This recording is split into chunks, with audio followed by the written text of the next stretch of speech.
Pokemon Scarlet and Violet are like notorious for several things. Notorious being like the key word here. They were like the first modern Pokemon games ever to give us a fully fleshed open world that allowed us to basically go wherever we wanted at the pace we felt was right. For the most part at least. And so naturally, after selling millions of copies and not doing any work to fix the things that made it broke, naturally they came to the conclusion of giving us DLCs with the Teal Mask back in September and now the Indigo Disk, the one where obviously that's the one I'm going to be covering the most for today. Which is actually rather ironic coming from me. But for those who have been around, you may recall that I made a video about how modern Pokemon deserves better, and while my sentiments are true, trust me bro, I still decided to waste time and money on a broken pile of scraps. Why, you may be asking? Because clearly I know how to make a proper investment of my time. But regardless of my thoughts on that video, which I still hold by the way in case people want to still call me a flip-flop in the comments below, I know you bastards will, I still have an obligation to cover this DLC so to speak. And by obligation, I mean talking about trendy things like get daddy YouTube to recognize the hidden talent the algorithm suppresses at any given moment. God, that sure was a sentence. But yeah, out of the two DLCs that we got for Pokemon Scarlet and Violet this year, my ass was waiting on Indigo Disk the most because of how much I was intrigued by the idea it was presenting, which was more school activities and going back to Area Zero proper. Especially with all those trailers hauling at the amount of content it was gonna provide. Oh yeah, you know you had me there and then some, but hindsight is often 20/20 at the end of the day. Look, you know what? I gotta confess, hand on Bible right now. These were like the best 35 bucks I've ever spent. Of course, now having the chance to properly play the DLC and then some, naturally this leads to the question of, well, is it worth it? And while people are saying that it is, well, you kinda already know my opinion on it from the get-go. In fact, to start off there, since I probably already lost a good deal of you thanks to the intro alone, I would say that yes, the Indigo Disk DLC is kinda worth it for details I'll obviously get into later, and for the basic reason that it's more Pokemon. That, and if you're like willing to ignore the usual bugs and messes that the original game already provided, which I guess for every Pokemon fan, me included, we just seem to brush past it despite our obvious complaints, then yeah, this is definitely worth your time more or less. But Indigo Disk, man, nah, it sure leaves an impression on the fact that it is more than just a DLC expansion for Pokemon Scarlet and Violet, which is one of the main reasons why I was so enamored by it by the moment it was teased. I mean, for one thing, we were going back to Unova first of all, not fully, but more or less to some capacity with how the DLC was introduced, and it was something that honestly left me into complete brain rot because Gen 5 was the bomb back in the day. Plus, it was also going to focus more on Area Zero, which already intrigued me in the original game's story, and I couldn't be more happy about that too. I mean, I love this area so much, and it definitely left a great impression on me. But enough of general thoughts and impressions, let's get down straight to it with the Indigo Disk DLC, because that's clearly what you guys are here for. So, spoiler warnings ahead for those that haven't really gotten the DLC yet, and you're planning on buying it, which stop right there. Trust me, Chief, unless you really are committed to this, it ain't worth it. But we'll obviously discuss a little more about that down the line, or you could just skip straight to the gameplay portion, which, yeah, chapters below, all that kind of stuff. Anyway, let's get down to business and see what Blueberry Academy really has to offer. So in terms of story, well, after the events of Teal Mask and Kieran going from like a shy guy to now embracing the quiet kid status, we get a quick word from our sponsors, Director Clavel, about a transfer student opportunity of a lifetime. And I mean, who wouldn't want to pass out on an opportunity like this one when we basically created the Pokemon equivalent of Eren Yeager, but hey, I'm not complaining here. So once you enter back into the Uba or Naranja Academy, depending on the version you decided to buy, you are greeted with an odd goofball by the name of Director Cyrano, the head of Blueberry Academy, who would invite you to transfer for the semester. I guess, I don't know, they don't keep track of these kind of things like we do in the real world, but with the help of Clavel as well as per Carmine's recommendation, we were able to go just fine. Which hooray for Nemona 2.0, but I was kind of digging the Spanish vibes, you know? Now arriving at Blueberry Academy, we are greeted by a gal named Lacey who would act as a tutorial girl from like any other Pokemon game by giving us a proper invitation via Pokemon Double Battles, and from here is where we're finally able to get into the DLC properly. Because it basically just becomes Food War, but Pokemon. Yeah, I think this is like the best comparison I'm able to make. Basically, the entire plot of Blueberry Academy is when you try to combine the anime Food Wars and Pokemon and just get rid of all the weird hentai reactions in between. Ugh. It's nothing but like a bunch of teenagers being all shonen-like with their personalities and quirks, and Kieran taking some center stage with his pathetic of attempt of being edgy. Like, bro, pull down that hair. Like, you look like a dumbass with that onion hairstyle. And that's as basic as a premise that you can get for the franchise, which by no means is a bad thing, by the way, especially for a DLC, I should stress, and it sort of plays out exactly how you would think it does. For most of the DLC, you're busy just participating in the school life of Blueberry Academy, while also dealing with the new challenges that are in your way. The Blueberry Elite Four, with Kieran standing at the very top of it as its acting champion. And what's funny about all of this is that this isn't something that you are actively seeking to, like, mind you, all of this BS is thanks to Drayden, the former champion before Kieran decided to rip him a new one, and acts as the sort of mediator slash manipulator for you to be a part of the league. You know, the typical calm and collected bunch, but obviously had ulterior motives. Like, you love to see that kind of personality. And he doesn't go anything beyond that, but I mean, it doesn't matter because there's not much to have a nuance with it when it comes to Pokemon games. And honestly, I couldn't really care for Drayden's grandson at the end of the day, besides all of that. Also, this hairstyle, dude. I can't even stand how bad it looks from the back. Hold on, I'm going back to my original look. Give me a second. 3 hours later. Much better. Anyways, what the hell was I saying again? Oh, right, the characters. Regarding the cast here, boy, did I enjoy them a lot because it really highlighted the elements of what makes Pokemon so fun to play in the first place.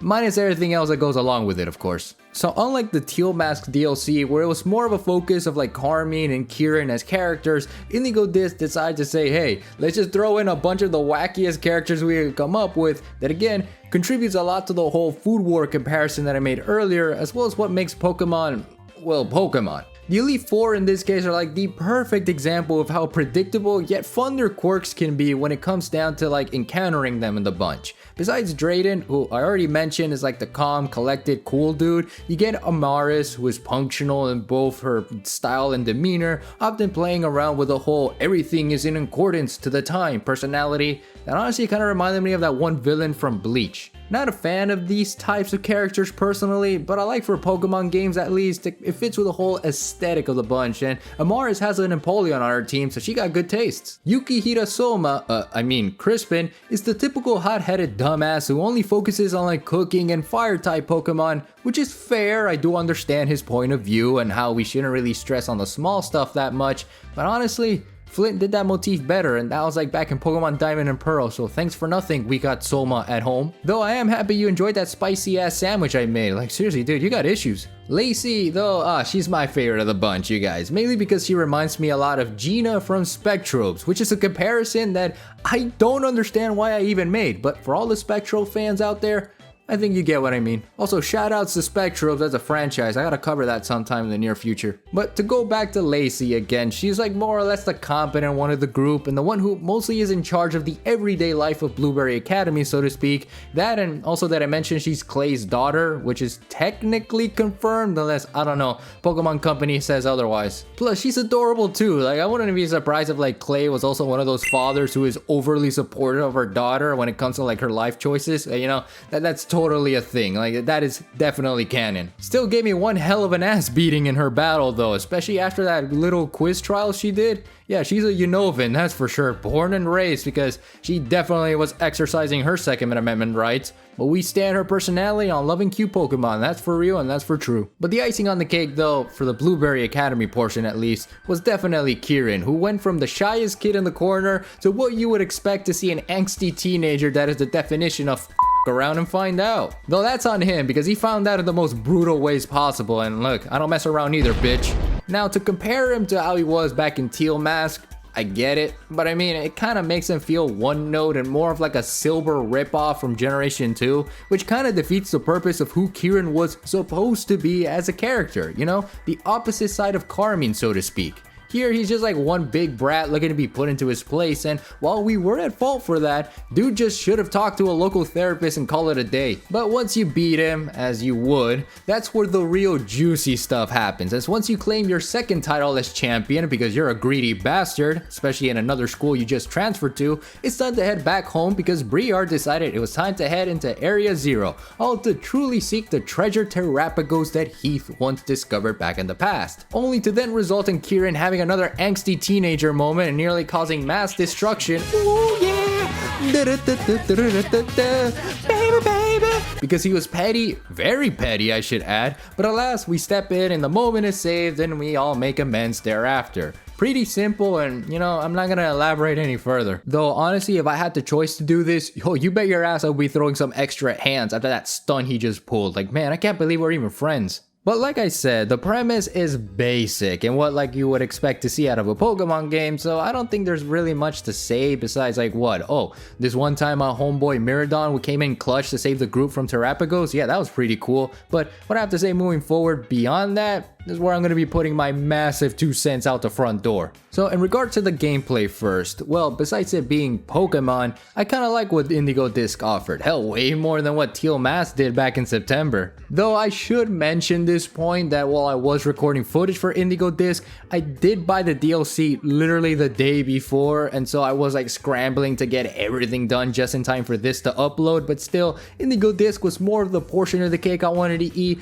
but you know, it's not to say that I didn't enjoy Teal Mask at the end of the day. That was still very fun. But when it comes to Indigo Disk as a whole, well, for starters, the Terranium. Like, dude, that is super fun to explore through and just see all kinds of new Pokemon that you get to encounter. And it's just like, just think about it for a second. Like, how in the hell did they even manage to construct this artificial island dome underwater? Like, dude, you know what got that money? Let's be real. Like, it's fantastic, and you get lost in it too, just roaming around in its many canyons and savannas. It even got some coastal beaches and Arctic Siberias. It's great, and it's so much fun as it was like when you originally was roaming through Paldea like a year ago. Genuinely had a good time with this one, much like I did when I was exploring through Kitakami back in the Teal Mask, though if I am being honest, I do much prefer Kitakami's locales a bit more than Indigo Disk here. Yeah, I just said a moment ago that I like this DLC more than the Teal Mask one, but let's face it, it's the Johto vibes, like you can't beat that. I also love the enthusiasm of bringing back Unova for this DLC too, in the sense of its many references and remix music, which was just the highlight for me, period. Like, loved how in one specific location, they basically recreated Charstone Cave from Pokemon Black and White, and how it almost felt like I was back in Unova proper, which was just perfect, man. This just shows, again, that Pokemon Generation 5 continues to be peak Pokemon, and I am very happy to see that be the case here. And Area Zero, dude, that was clearly my personal highlight of the DLC. Seeing how we were brought back to the mysterious place and also witnessing the depths of it, oh, it was breathtaking. It honestly gave me some Tears of the Kingdoms vibes, funny enough, and it was really something I wanted more out of Area Zero back in the original game story. It was eerie, mysterious, and it was just super charming to bear witness to, and I love the accompanying music to boot, really giving that atmosphere of encountering the unknown. That and also witness a small ass crystal turtle that could just be as wrathful as the Pokemon God himself. But of course, we're talking about a Pokemon game here, so we can't forget about the Pokemon encounters here too, and these were also pretty great. Love the blend of how like all the previous generations were in this DLC, and it adds a lot more diversity than there was back with the Teal Mask, as well as with the original game too. You got the Laprases, the Flygons, the Alolan, and even Galarian forms running amok, like the Geodudes and Exegutors. It was just awesome for adding flavor compared to the more Japanese rural-esque nature that Kitakami presented. Again, I much prefer Kitakami in this case because it was rather refreshing, and I love how much green there was instead of like these weird Tetris looking blocks every now and then. But as a whole, the exploration is what makes the DLC fun, and again, these locales in Indigo Disk are still exciting to go through, but man, the frame rate was just ass. It just continues to be this absolute pile of dog shit that sticks together somehow with shoestrings and a bunch of hope. Like, what is this, man? I should stress that, at least for me, this doesn't happen all the time, but man, talk about a killer and enjoyment when you're busy roaming around the place and suddenly the game decided it should take a break from the local fast food place before rendering a game. Jesus. But when you're not busy with the whole frame rate issues and wondering if your game is gonna crash or your Switch explodes, the roaming does add something in addition to just collecting and battling. And that's all thanks to the BBQs you get to do in this game too. Yeah, BBQs. As in blueberry quests. Come on, pick up the pace. I know you guys are hungry, but you know, come on, time to spending. Now, when I said in my video about modern Pokemon deserving better, I mentioned about how like the game should have more of these side quest features. Something that I should stress and mention, Legends did an absolutely good job with here, but with Indigo Disk, they kind of did something similar. Okay, similar is a bit of a stretch here. It's just these small side stuff that you get to do while you're exploring through the terranium that gives you blueberry points, which is just a currency exclusive to the school that for the most part is used for the league club room, the main hub world you get to explore in and decorate too. It's like the equivalent of the secret bases from the previous games, or like the Thieves' Den in Persona 5 Royal. Pick your choice of comparison there, I guess. But hey, look, my room is decked out with like tons of black and white stuff. Literally, like how awesome is this? Now, when it comes to the side stuff here in Indigo Disk, I love this the most because again, incentives are given when you go and collect blueberry points to deck out the room in the bunch. And you even get some special bonuses too, like a music player, wall art, Pokemon throw styles to customize your experience, and even get the starter Pokemon to roam around when you grind for hours and hours to even do it. Oh, well, you know what? This is the RPG grind and it never stops, am I right? Speaking of grinding, boy, should you be ready to prepare your ass for the amount of double battles you'll be receiving here. Yeah, double battles. Every trainer you're facing in this DLC is loaded and well equipped for the Pokemon you plan on using, and each encounter with them made the difficulty of Pokemon rather fun and rewarding. It was like you were being fed small trinkets of the FGC components to this game, and low-key, I actually had to strategize in some cases. Yeah, strategy in a kid's game sounds funny, but it's true. Every move I made had to be carefully well placed, and my Pokemon stats had to be taken in major consideration, swapping so many Pokemon for my team just to make sure I was able to go through this with ease. Like damn, these kids are not messing around in the slightest, and good on them I guess, since it kind of shows their tuition is in good hands. The Elite Four battles also were pretty fun too. I mean, I kind of breezed through them, but here they're also the highlight of what makes the DLC what it is, alongside the final portions again back in Area 0.